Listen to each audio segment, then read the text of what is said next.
Sir అట్లాగే సనాతన ధర్మం అంటే ఏంటి, హిందూ ధర్మం అంటే ఏంటి? ఇప్పటికీ చాలామందికి ఇది కన్ఫ్యూజన్లో ఉంటారు. బౌద్ధ మతం, జైన మతం కూడా హిందూ ధర్మంలో భాగమే అని నమ్ముతూ ఉంటారు చాలామంది. దీన్ని కొంచెం చెప్తారు?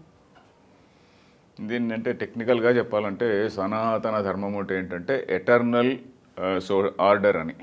Eternal order. సనాతన అంటే ఏంటంటే ఎటర్నల్ అని. సనాతనం అంటే అది పాతకాలం దాని కాదండి, eternal, for all times it is applicable అని. ధర్మం అంటే సమాజాన్ని అంతటినీ పట్టి ఉంచేటువంటిది ధర్మం. పట్టి ఉంచేది అంటే సమాజం డిజింటగ్రేట్ కాకుండా విడిపోకుండా ఉండడానికి కొన్ని ఎథికల్ నార్మ్స్ ఏర్పాటు చేస్తాం. ఆ ఎథికల్ నార్మ్స్నే ధర్మం అంటాం.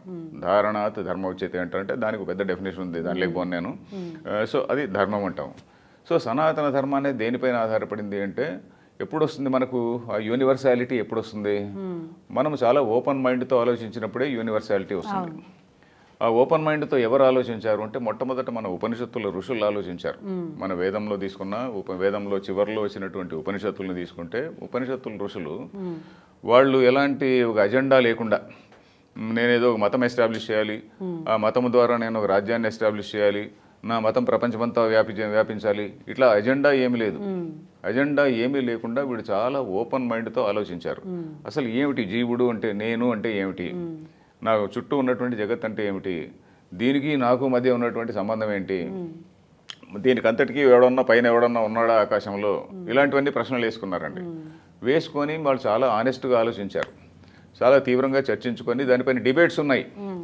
ఊరికే ఏదో గుడ్డిగా ఎవడో చెప్పి నాకు దేవుడు చెప్పాడు అని చెప్పింది కాదు ఇది. సో ఇంత ఓపెన్గా ఆలోచించి కొన్ని విషయాలు చెప్పారనమాట.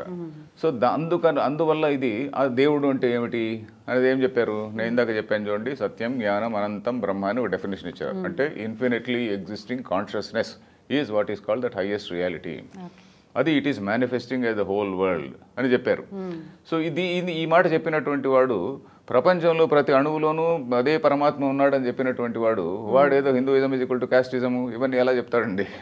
సో వాడు చెప్పినటువంటి ధర్మం చాలా యూనివర్సల్లీ అప్లికబుల్ థింగ్ అనమాట. దాని తర్వాత మళ్ళీ కాలంలో ఏమైంది, దాన్ని మనం శృతి అంటాం. శృతి అనేది ఏంటంటే ఒరిజినల్ టెక్స్ట్, ఉపనిషత్తులు వరకు కూడా శృతి అంటాము. దాని తర్వాత మళ్ళీ ఏమైంది, ఏదో ధర్మశాస్త్ర గ్రంథాలు వచ్చాయి. ధర్మశాస్త్ర గ్రంథాలు అంటే సమాజాన్ని కొంచెం ఇది రెగ్యులేట్ చేయడం కోసము. యూనివర్సాలిటీ అంటే ప్రపంచానికి అంతటికి కూడా అన్వయించేటువంటిదండి, అది సనాతనం అంటే. సో మన వాళ్ళు దేవుడు అనే దాన్ని ఎక్కడెక్కడో ఒక వ్యక్తి అని చెప్పలేదు, ఒక ఇన్ఫినిట్లీ ఎగ్జిస్టింగ్ కాన్షియస్నెస్ అని చెప్పినప్పుడు మన understanding of God defines our ethics also. ఇప్పుడు మనము దేవుడు అనేటువంటి వాడు ఆయన ఉన్నాడు, ఆయన రాజ్యం అంతా ప్రపంచమంతా మందే ఉండాలి అన్నాడు అంటే వాడిని చంపు అనేటువంటిది మన ఎథిక్స్ అవుతుంది అప్పుడు. అలా కాకుండా విశ్వమంతా వ్యాపించినటువంటి చైతన్యం అది, ప్రతి ప్రాణిలో ఉన్నది, ప్రతి జీవిలో ఉన్నది, ప్రతి జీవిని కూడా నువ్వు దేవుడిగా చూడు అని చెప్పినటువంటిది మన సిద్ధాంతం. కాబట్టి మనకు ఎట్లాంటి జ్ఞానం ఉందో ఆ జ్ఞానాన్ని పైన ఆధారపడి మన ఎథిక్స్ కూడా ఉంటుంది. Our knowledge determines our ethics, అంతే కదండి. సో అట్లాంటి గ్రంథాలు మనకు బిగినింగ్లో మన ఉపనిషత్తులు ఇవన్నీ కూడా. తర్వాత మళ్ళీ సమాజంలో కొన్ని ఇవి వచ్చినాయి కదా, ధర్మశాస్త్ర గ్రంథాలను వచ్చినాయి. మనుస్మృతి, ఇంకేదో సమదర్ స్మృతి, పరాశర స్మృతి, ఇట్లా 40 స్మృతులు వచ్చాయి, 40 పైన స్మృతులు వచ్చాయి. అంటే డిఫరెంట్ టైమ్స్లో డిఫరెంట్ ప్లేసెస్లో. ఎందుకంటే ఈ స్మృతి అనేటువంటిది ఒకటి కాదు, ట్రూత్ అనేటువంటిది ఒకటే. ఉపనిషత్తుల్లో చెప్పినటువంటి ట్రూత్ అది మారదు. కానీ ఈ ధర్మం అనేది ఏదైతే ఉంటుందో దట్ ఈస్ ఇంటర్పర్సనల్ రిలేషన్షిప్, సమాజంలో వ్యక్తుల మధ్య ఉన్నటువంటి సంబంధాన్ని చెప్పేటువంటిది. సమాజంలో బ్రాహ్మడు అనేటువంటి వాడు ఇలా ఉన్నాడు, వాడు అందరికంటే గ్రేటు అని చెప్పేటువంటిది సెకండరీ టెక్స్ట్, అది దాన్ని స్మృతి అంటారు. శృతి అంటే మొట్టమొదటి చెప్పినటువంటి వేదాన్ని, ఉపనిషత్తుల్ని శృతి అంటారు. That is they are the primary text. ఈ స్మృతులు అనేటువంటివి ఏంటివి, తర్వాత వచ్చినటువంటి ధర్మశాస్త్ర గ్రంథాలు. నువ్వు బ్రాహ్మడు అనేటువంటి వాడు ఇట్లా ఉంటాడు అంటే దానిలో కూడా వాడు ఇలా ఉండాలి అని కూడా చెప్పారండి. ఇలా ఉంటేనే బ్రాహ్మడు అని కూడా చెప్పారు. నువ్వు సత్యము, జ్ఞానము, అహింస, దయ, క్షమ ఇట్లాంటి గుణాలు ఉంటేనే బ్రాహ్మడు నువ్వు, అది లేకుంటే బ్రాహ్మడు కాదు అనేటువంటిది కూడా చెప్పారు. ఇవన్నీ ఉండబట్టే దేవుని అలా కాదండి, అలాంటి వాడినే నువ్వు బ్రాహ్మడు అనాలి అని కూడా చెప్పారండి. దానిలో వాళ్ళు తప్పులేం చెప్పలేదు, అది మనం పూర్తి చదవడం లేదు. ఈవెన్ మనుస్మృతి తీసుకున్నా కూడా నువ్వు ఇవన్నీ ఉంటేనే నువ్వు బ్రాహ్మడు, లేకుంటే లేదు అని చెప్పిన మాట చాలా క్లియర్గా చెప్పారు. ఇలాంటి లక్షణాలు ఇంకా భారతంలో చాలా చాలా క్లియర్గా చెప్పారండి. ఇలాంటి లక్షణాలు నువ్వు శూద్రుడు అనేటువంటి వాడిలో ఎవరిలో ఉన్నా కూడా వాడిని బ్రాహ్మణుడిగా ట్రీట్ చేయాలి అని కూడా మహాభారతంలో చాలా చోట్ల ఉందండి. ఈ లక్షణాలు ఎవరికైతే ముఖ్యంగా నహుష ప్రశ్నలు అనే దానిలో చాలా క్లియర్గా ధర్మరాజు ఆ నహుషుడితో చెప్తాడు. నహుష ప్రశ్నలు అని మీరు వినింటారు. సో ఇది మనకు ప్రైమరీ టెక్స్ట్ ఏంటంటే ఉపనిషత్తులు ఇవి. దానిలో భగవంతుని తత్వం ఏంటి ఇవన్నీ చెప్తుంది. అందరిలో దేవుణ్ణి చూడాలి అని. సో ఆ జ్ఞానంతో వచ్చినటువంటి టెక్స్ట్ సెకండరీ టెక్స్ట్, అంటే సమాజం ఎలా నడపడానికి వచ్చినటువంటి. దీనిలో అక్కడక్కడ కొన్ని అబెరేషన్స్, కొన్ని తప్పుడు ఇవి చేరడం అనేటువంటి కాలక్రమేణా కొంచెం జరిగింది.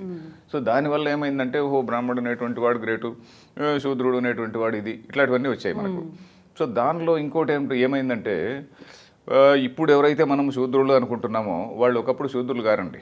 ఇప్పుడు మనం అందరినీ శూద్రుడు అనుకుంటున్నాము. ఉదాహరణకి యాదవాస్ ఉన్నారనుకోండి, మనం శూద్రుడు అనుకుంటాం. పూర్వకాలంలో వాళ్ళు శూద్రులు గారు.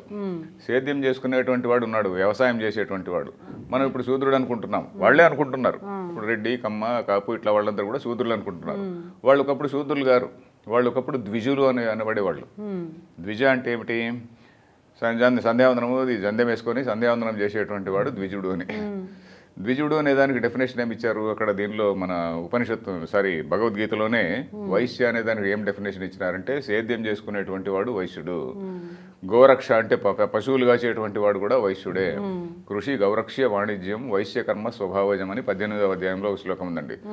కృషి అంటే సేద్యం, గౌరక్ష్య అంటే ఆవులు కాచుకోవడం, గోవులు పశువులు అనుకోండి, వాణిజ్యం ట్రేడ్, ఇవన్నీ వీళ్ళందరూ కూడా ద్విజులు అనే కేటగిరీలోకి వచ్చారు.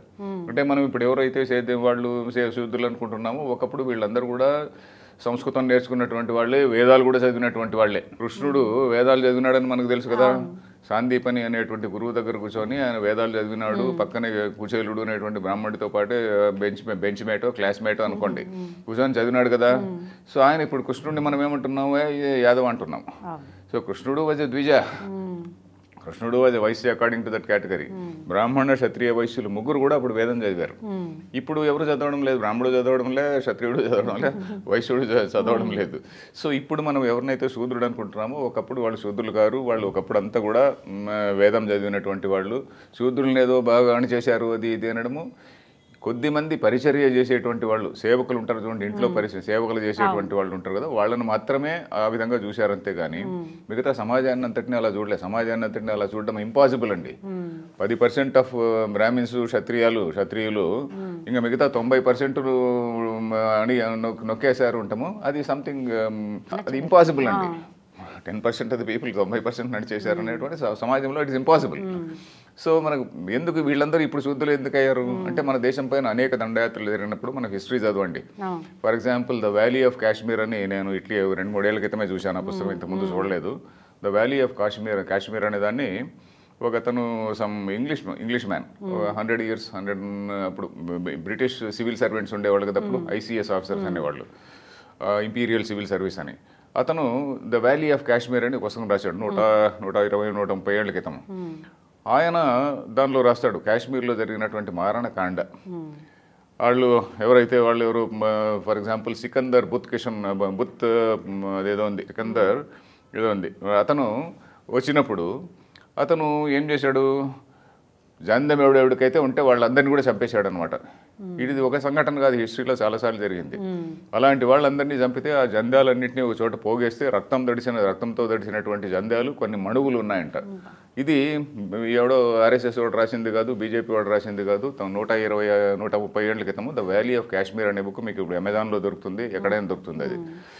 ఆ పుస్తకంలో ఆ బ్రిటిష్ వాడు రాసినటువంటిది ఇది. సో కాశ్మీర్ చరిత్రతో తీసుకొని ఇలాంటి ఒక సందర్భం కాదు, ఇట్లాంటి అనేక సందర్భాల్లో జరిగింది. ఔరంగజేబు ఇదే పనులు చేసినాడు, ఇవన్నీ అదే ఔరంగజేబు ఈ పనులు చేసినాడు అని చెప్పని మనకు ఈయన రాశాడు. ఎవరంటే మన అరుణ్ చౌరి తన పుస్తకాల్లో రాశాడు. ద ల్యాండ్ ఆఫ్ ఫత్వాస్ గురించి ఒక పుస్తకం రాశాడు కదా, దానిలో ఉంది.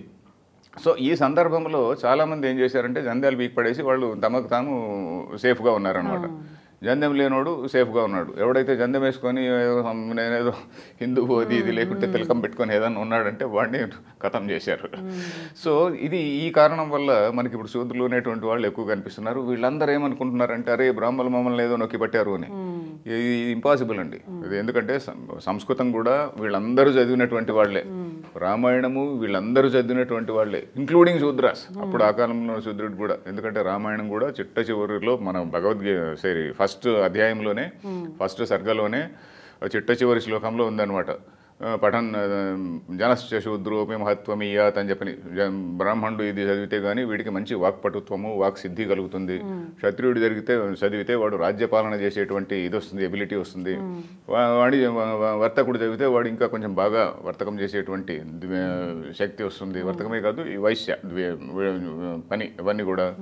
అలాగే శూద్రుడు చదివితే తన ధర్మాన్ని వాడు ఇంకా చాలా గొప్పగా చేస్తాడు, అండర్స్టాండ్ చేసుకొని. ఈ విధంగా వాడు కూడా గొప్పవాడు అవుతాడు అని చెప్పని ఈ విధంగా రాశారు. అంటే మనకి సరే సంస్కృతం లిటరేచర్ తీసుకున్నా కూడా లిటరేచర్లో చాలామంది అందరూ ఉన్నారు, ఒట్టి బ్రాహ్మలే అన్నీ రాయలే. ఇప్పుడు ఏదో రకరకాలైనటువంటి ఉంటాయి కదా శాస్త్రాలు, ఇవన్నీ కూడా అన్ని బ్రాహ్మలే రాసింది కాదు. అందరూ అన్ని కులాల వాళ్ళు, అన్ని రాజులు రాశారు, మిగతా వాళ్ళందరూ కూడా రాశారు. అదండి. సో కాబట్టి మీరు కమింగ్ బ్యాక్ టు సనాతన ధర్మ ఈజ్ నాట్ క్యాస్టిజం.